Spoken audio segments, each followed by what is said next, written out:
और दिल्ली में एक बेहद खास कार्यक्रम का आयोजन किया गया है जीएसटी के मुद्दे पर, जिसमें हमने वित्त मंत्री अरुण जेटली को सुना। आज उन्होंने जीएसटी के तमाम फायदे गिनाए। एक बार फिर से बोल रहे हैं, सुनते हैं। साधन नहीं है और सरकार के पास जो अधिकार रहते थे, डिस्क्रिशंस रहती थी, वो डिस्क्रिशंस हमने स्पेक्ट्रम एलोकेशन में देखी, कोल ब्लॉक एलोकेशन में देखी, मिनरल्स में देखी। तो सरकार में मोदी जी का सबसे पहले आग्रह था कि इन तमाम डिस्क्रिशंस को समाप्त कर दो और मार्केट मैकेनिज्म के साथ एलोकेशन ऑफ रिसोर्सेज को जोड़ दो। उसका असर यह हुआ कि आज सरकार से फेवर मांगने के लिए कोई नहीं आता। उसको अपने लैपटॉप के ऊपर बैठकर केवल बिडिंग करनी है और प्राइस बिडिंग करनी है। और मार्केट मैकेनिज्म के साथ जोड़ने में इसका एक लाभ भी हुआ। सरकार किसी विवाद में नहीं आई, कोई भ्रष्टाचार की गुंजाइश नहीं छोड़ी। और जो मैंने पिछले बजट में घोषणा की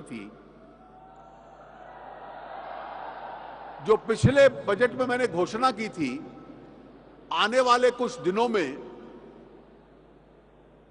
इलेक्टोरल बॉन्ड्स, जिसमें टैक्स पेड मनी के माध्यम से पॉलिटिकल फंडिंग हो, उसकी व्यवस्था पे भी हम काफी आगे बढ़ चुके हैं काम करने में। पॉलिटिकल फंडिंग को साफ करना एक बहुत बड़ी चुनौती है इस देश के सामने। ईज ऑफ डूइंग बिजनेस, हमने तो हमारी फाइनेंस मिनिस्ट्री में एफआईपीबी के सामने क्यों लगे रहते थे।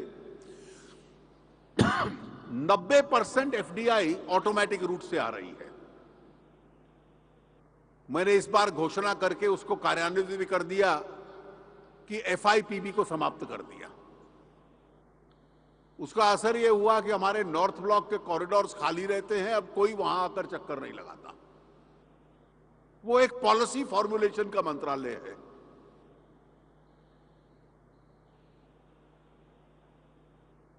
आप लोग डायरेक्ट टैक्सेशन से संबंध रखते हैं। धीरे धीरे मैन्युफैक्चरिंग सेक्टर को डायरेक्ट टैक्स में हमने सुविधा दी। कंपनीज जो 50 करोड़ तक की हैं, उनको हमने 25% कर दिया टैक्स, ताकि जो सरप्लस बचेगा री इन्वेस्ट करें, उससे जॉब क्रिएशन होगा। और टैक्सेशन व्यवस्था को भी रिटर्न फाइलिंग ऑनलाइन हो, क्वेरीज ऑनलाइन हो, असेसमेंट ऑर्डर ऑनलाइन आए, रिफंड ऑनलाइन हो, जिसमें फिजिकल कांटेक्ट असेसिंग अथॉरिटी का और असेसी का या किसी का न रहे।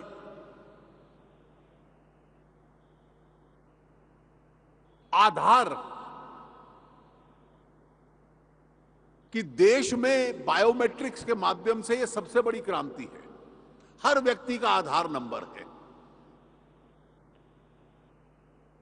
और जितना भी सरकारी लाभ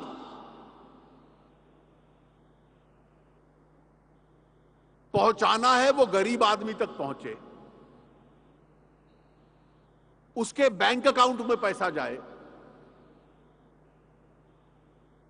मैंने 2014 में पार्लियामेंट में कहा था कि what are subsidies in India. Subsidies had acquired a position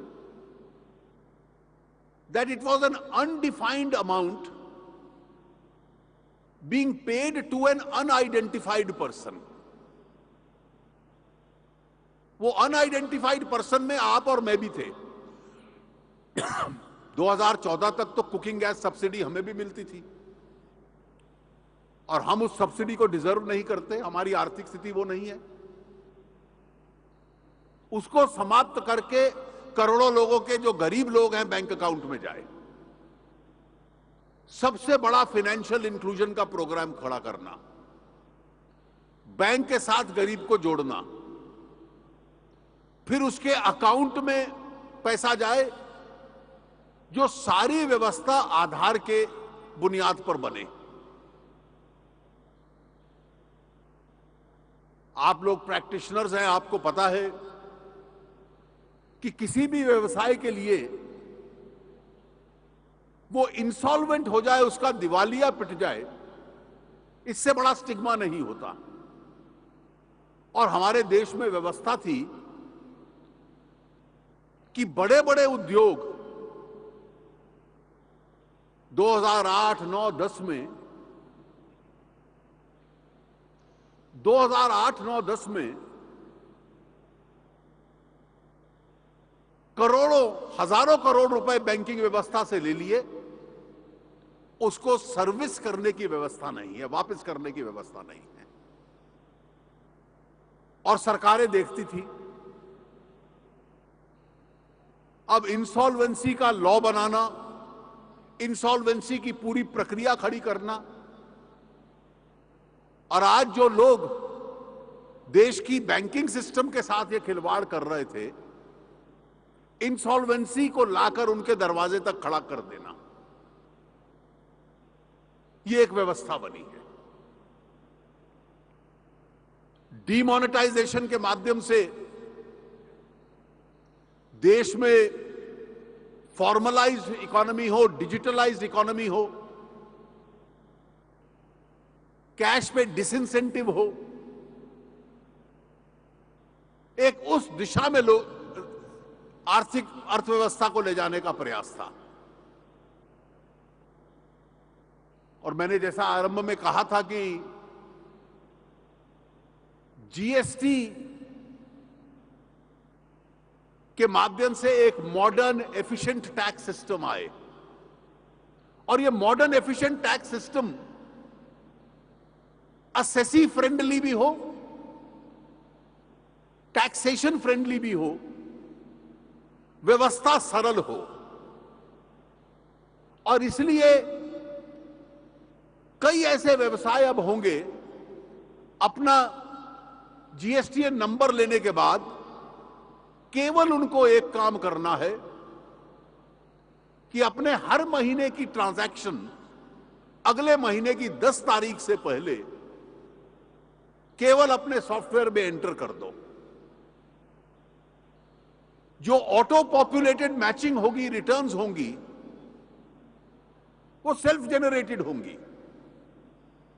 मैं केवल एक विषय जो पहले छूट गया था उसका जिक्र करूंगा कि ये जो कुछ लोग तर्क देते हैं कि सिंगल रेट ऑफ टैक्स कर दो या 2 रेट कर दो,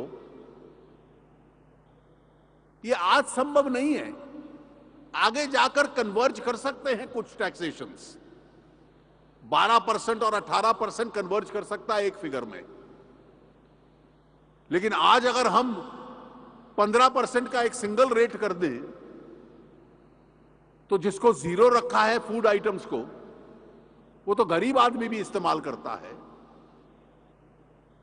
डायरेक्ट टैक्स जो होता है वो प्रोग्रेसिव होता है, अमीर ज्यादा देता है, मध्यम वर्ग कम देता है, गरीब बिल्कुल नहीं देता।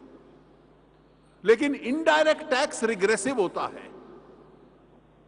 मैं अगर साबुन खरीदता हूं और कोई गरीब आदमी खरीदता है तो हमें एक जैसा टैक्स देना पड़ता है। इसलिए गरीब की वस्तुओं पे कम लगे या न लगे, और जो अमीर की वस्तु है उस पे ज्यादा लगे, मिडिल क्लास पे कुछ कम लगे, इनडायरेक्ट टैक्सेशन की ये टैक्सेशन पॉलिसी भी है। संसद में मेरे कुछ मित्रों ने कहा था कि एक रेट कर दीजिए, तो मैंने उसका जवाब दिया था कि क्या हवाई चप्पल और मर्सिडीज कार पे एक जितना टैक्स होना चाहिए? एक गरीब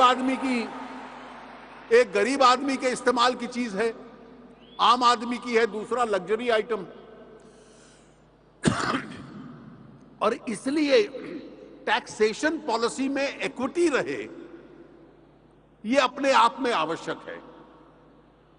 और मैं निश्चित रूप से मानता हूं कि ये जो कदम पूरे देश ने उठाया है, हर राजनीतिक दल ने, हर राज्य सरकार ने इसमें सहयोग किया है। और इसलिए जब इसको इंप्लीमेंट करने की बारी आई तो किसी को इसमें घबराने की आवश्यकता नहीं है। कुछ लोग कल घबराए हुए दिख रहे थे और इसलिए अपनी डिस्टेंसिंग कर रहे थे। यह पूरे देश का साझा निर्णय है और निश्चित रूप से मुझे पूरा विश्वास है कि इस निर्णय का एक बहुत बड़ा लाभ इस देश को आने वाले दिनों में होगा और इस देश की डायरेक्ट और इनडायरेक्ट टैक्सेशन व्यवस्था में हम उन दोनों को टेक्नोलॉजी बेस्ड बनाने की दिशा में हर साल बढ़ते जाएंगे और उसका सबसे अधिक लाभ एसएससीज को होगा और काफी लाभ आप लोगों को भी होगा कि आप लोग अपने ऑफिसेज में बैठे हुए जितनी भी अपना काम है उसको बहुत अच्छे ढंग से कर सकते हो। मुझे बताया गया कि प्रधानमंत्री जी यहां पहुंचने वाले हैं, वो चल चुके हैं। आप सबका और सीए इंस्टीट्यूट का बहुत बहुत अभिनंदन और अगले वर्ष जब आप अपना सीए इंस्टीट्यूट का एनुअल डे मनाएंगे तो मुझे लगता है कि वो जीएसटी डे भी होगा। उसी दिन जीएसटी आरंभ हुआ, ये एक कोइंसिडेंस बना है। एक बार फिर इंस्टीट्यूट के पदाधिकारियों का और आप सबका बहुत बहुत धन्यवाद। कुछ क्षण आप लोग प्रतीक्षा करेंगे, प्रधानमंत्री जी कुछ मिनट में ही यहां पर आने वाले हैं। एक बार फिर बहुत बहुत धन्यवाद। ये है एबीपी न्यूज़, आपको रखे आगे।